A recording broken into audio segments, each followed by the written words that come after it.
All right, hey everybody, I'm gonna do a quick market update for you guys. I haven't done one of these in probably a couple of months, and we've definitely seen some changes. So the common conversation, I think, amongst agents in the community does it feel like things are slowing down a little bit?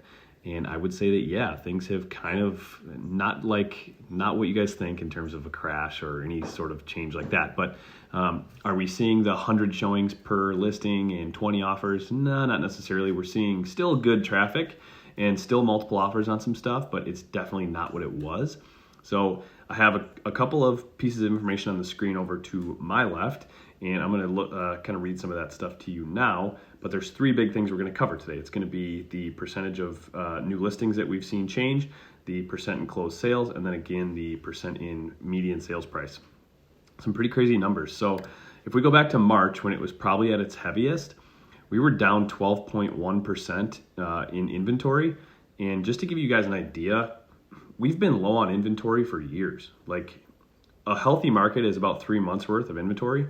In March, we were at 0.9. That means that if no new listings came on the market, we were going to be out of new listings in less than a month.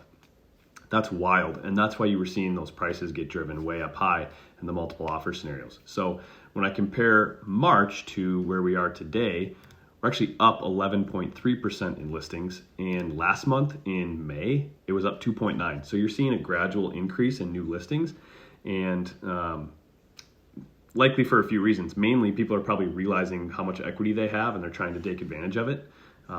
For the most part, I would say you really missed the ideal opportunity if you were like really wanting to jump on the craziness. That was back in like February, March, April. But it's still really good. It's just not what it once was. So to tell you how good, in June, they reported that prices were up 1 year, year over year. That would be June of this year, June of last year, up 14%. So you still have massive equity, still very, very good out there. But it just changes your expectations a little bit. So obviously the change in closed sales is increasing. Okay, we were at 3% back in March. So we were up a little bit in terms of actual units being closed.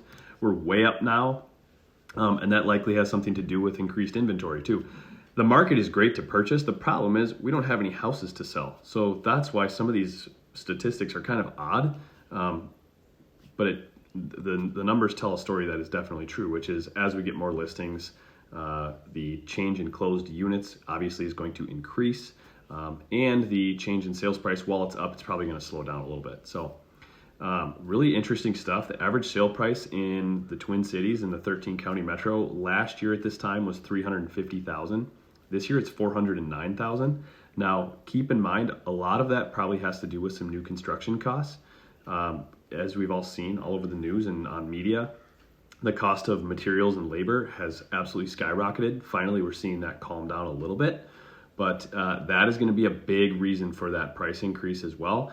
A lot of the buyers who were getting really fed up in multiple offers, they didn't want to deal with the existing market. They took to new construction, and because of that, that's more expensive.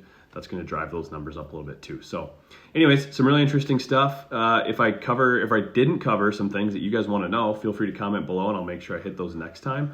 Otherwise, that's kind of your snapshot. Talk to you guys soon. Thanks. Bye.